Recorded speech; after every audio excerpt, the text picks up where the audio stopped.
What's a body gotta do? What?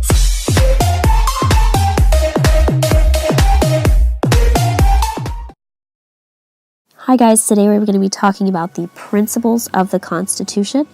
These are the basic ideas that sort of create a foundation on which the entire Constitution is built. There are 6 principles that we're going to talk about today.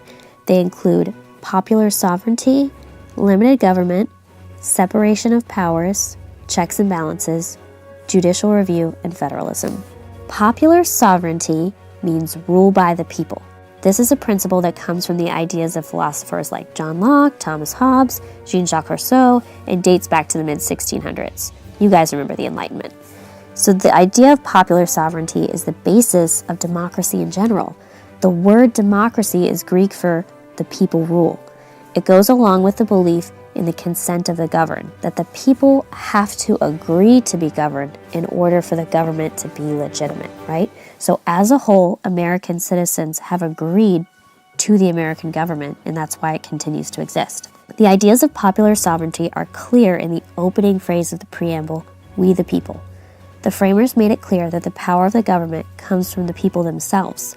This was actually a radical idea in the 18th century, and some of the framers were afraid to give too much power to the people, so they found it necessary to find a balance in creating the new government. Our second principle is the idea of limited government. Limited government means that the national government does not have absolute authority.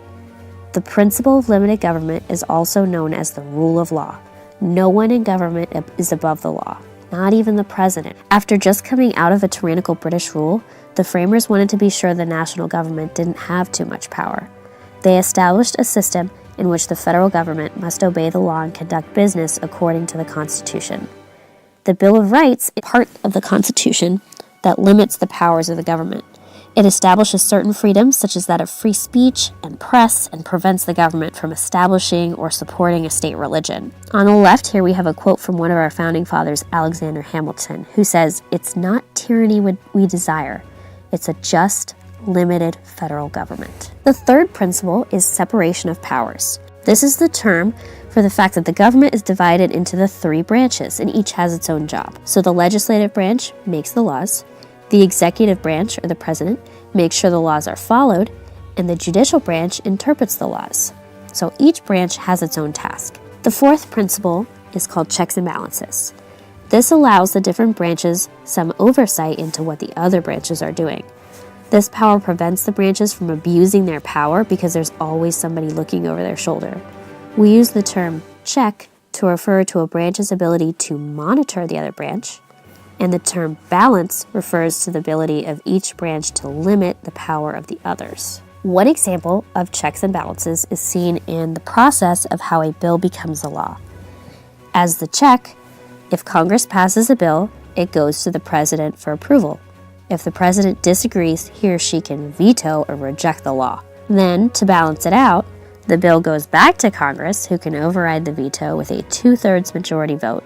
This gives the legislative and executive branch a chance to balance one another. Our fifth principle today is called judicial review. The judicial branch is entrusted with this power of judicial review. This is the court system's ability to check the legislative branch and executive branch to make sure the laws and the executive actions do not violate the Constitution. One interesting fact is that judicial review is actually not mentioned in the Constitution. The Supreme Court case of Marbury versus Madison established this principle when the court struck down an act of Congress as being unconstitutional. This power allows the court to act as a watchdog over the other branches of government.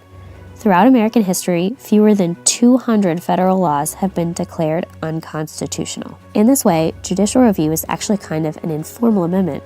It isn't written into the Constitution anywhere, but our practices over time have made it a change. Our sixth and final principle is federalism. This is the separation of powers between the levels of government, national, state, and local. Certain powers belong exclusively to the national government, some are exclusive to the state governments, and others are shared between them.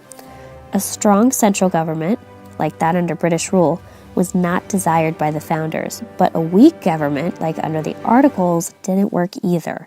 Federalism divided the power so that the central government was neither too strong nor too weak. So to review, these are our 6 principles.